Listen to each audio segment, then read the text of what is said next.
Okay. How these are looped over around the screws. And so now I've got to, oh, it's hard to see where I've got that. Let's put that over kind of like that. I think you can see that better. Can't you? All right. Okay. First, just going to loosen those up like that. And now I'm just going to keep unscrewing these screws and take them all the way out. Just take both of them out, okay? Just wrench on them. I can do that a little easier because I'm right-handed. See how those two came off pretty easy. I know that's the top, that's the bottom. Okay? Does it really matter? No, not really. It doesn't really matter which one goes to where because this is a general standard electrical outlet. It would matter if it was underneath a kitchen sink and half of this plug was for your wall switch for your garbage disposal and half of it was for your dishwasher because your dishwasher would always have power to it and your top would only be controlled by your switch on and off. At that point, if you're going to be replacing something, you would take this little side, this metal right there.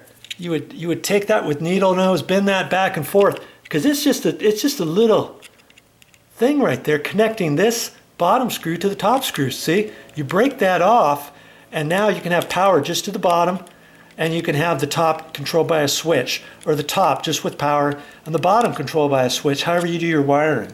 But for this, bet you didn't even know that. But for this, it doesn't really matter. We're not breaking that tab. So the top black wire, I could put that to the bottom. I could put the bottom one to the top. It doesn't matter. You see what I mean? And so what I'm going to do now is on this new plug receptacle, I'm going to take these screws out. Okay? I'm just going to undo them all the way. Just do it a little hard and it's going to come. It'll come. Oh, that went right down in the carpet. Almost couldn't see it. Okay. You can see I've got to put a little pressure on there. Okay? Now I'm just gonna twist that where it needed to be from before and fish my screw in there.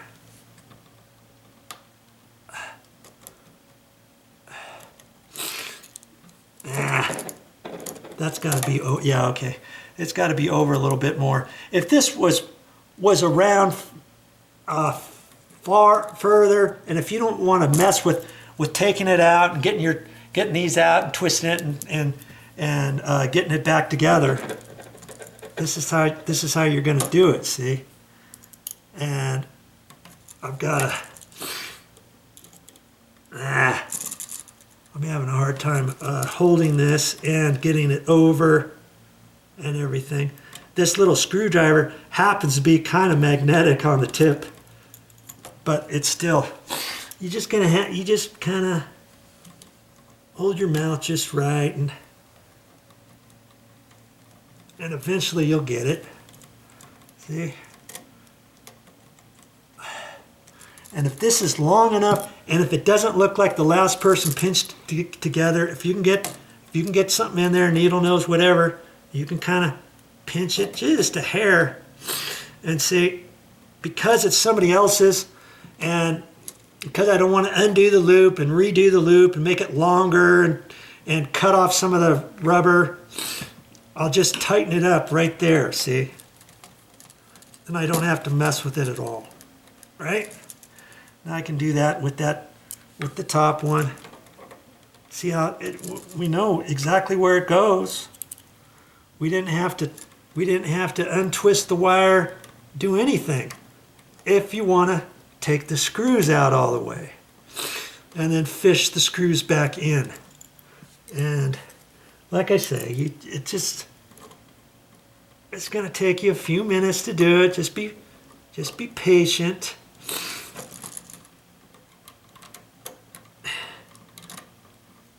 There we go. Before I do it all the way, I'm going to see if I can kind of pinch those together. See, that one I could just barely. That's going to help hold it on that screw. If the screw were ever to loosen up, let's say, or something like that. Okay. There. See? Now just bend it back in about where it was before, okay, like that. Okay, so far so good. Is there anything you've seen here that you don't think you can do? I didn't think so. Now before I put that in the wall, let's just talk about this electrical outlet here for a second. You know, it still works. I could use this as an emergency one. The prongs still work, but the prongs were loose, are well worn off, and it feels loose in there. I don't think I'm ever going to want to use this electrical outlet again, and so I'm going to throw it away. But before I do that, what can I save on here? I could save the mounting screw and that little plastic goodie, couldn't I? You can unscrew it, or you can just pull on it hard, because sometimes it's, you see, it's just that paper cardboard thing. And you can save those little washers or not. You don't have to. That just keeps it from falling out of your electrical outlet when you're getting ready to install it or something. These little screws, am I going to save those screws? Nah, probably not. But I'm going to save this ground screw. You'd be surprised at metal boxes. You can use this ground screw, or if you have an electrical outlet that's your short of the ground screw. Let's say I say I'm gonna keep it, but man, this thing is hard to come off of here. I've got my pliers. I guess if I really want to take this off bad enough, I got a pair of pliers. I got my crescent. Man, look at that. Oh, do I want to screw that bad? Yeah, maybe. Oh, look at that. I twisted this thing right off. If I really wanted that, I could grab that and take that off. Yeah, you know, if that came off easier, I would save that ground screw, because you never know when you're going to need a ground screw. Okay, and then I'm going to save these little tabs. I can use them for washers later on. And see, there's a little groove right there. I just bend that and it comes off. I can use this for a little washer sometime, couldn't I? For something that doesn't really matter where it's at. You would pull these off if you were to install this electrical outlet in a cut-in box, let's say.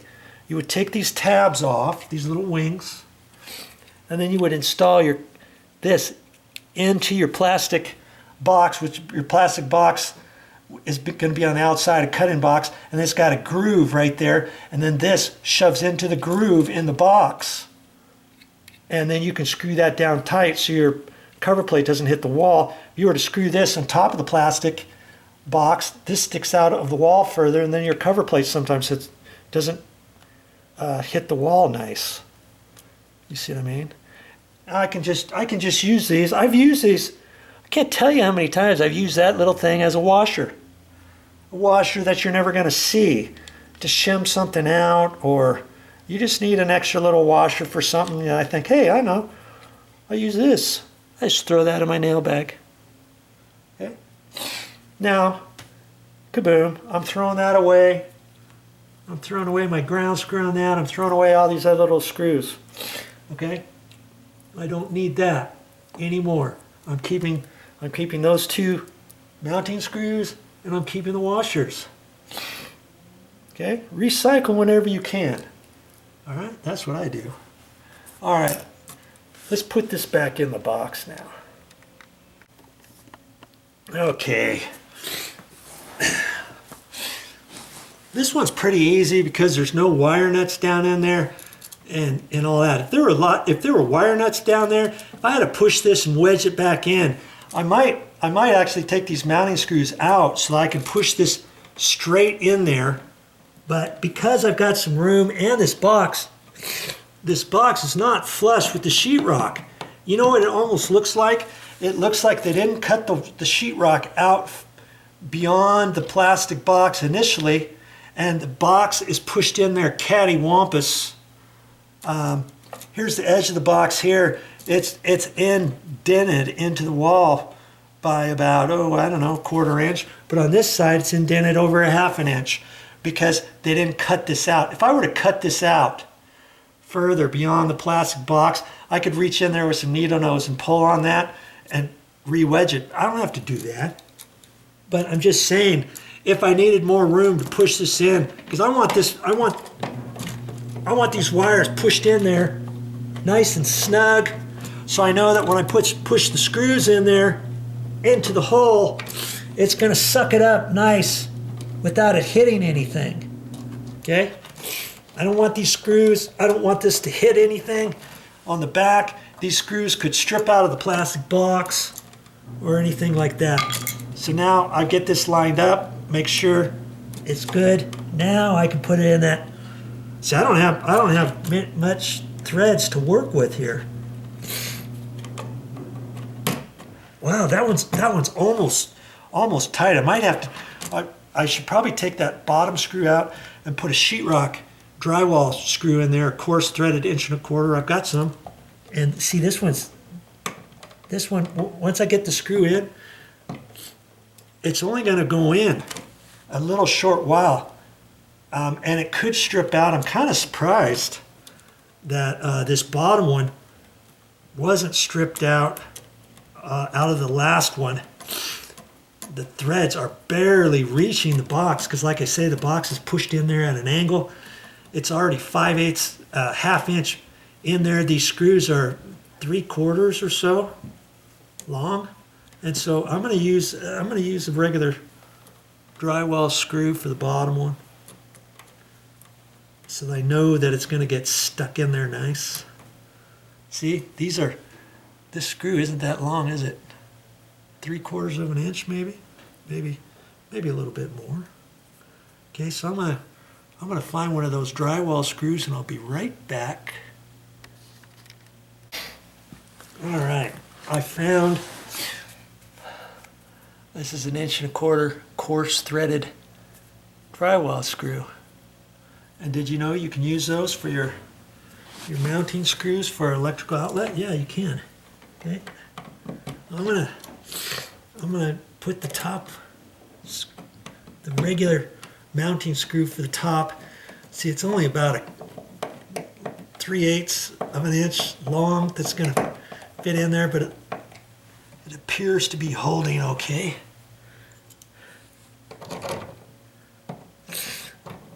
This, I'm only going to have 3/8 of it in, and before I get it all the way in there, I can see that this needs to be kind of pushed over that way a little.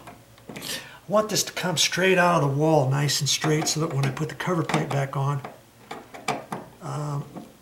it's going to be flat to the wall.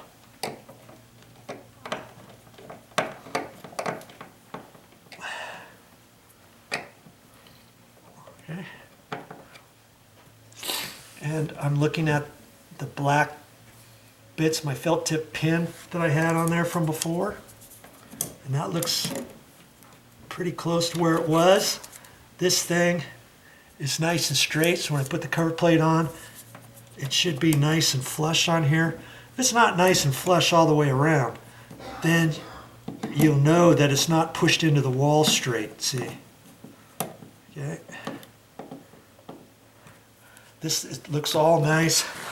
I can stand back, look at that, see if it needs to go over. If I need to, I can take that off, slide it over. The mounting brackets have little notches on them. I can move it over, but that looks pretty straight. Okay. There. Now, let's see if this fits in there straighter. You know, I can tell it's fitting in there better. then this old one was really super loose. But I was hoping it was going to be better than that. I think these little apparatuses that's just the way they are. And it's kind of loose. It's kind of loose on that. And I would have thought they would have made those a little bit better. I'm not too happy with how those are. Because see, that's even at a slight angle. If I leave that there, chances are this is going to get wet and it's going to start dripping again. So I may have to use this forevermore. Something like this, paper towel, napkin, toilet paper, and just leave it pushed up in there. And that lines up perfectly. Okay. There you go. Now, am I all done with that?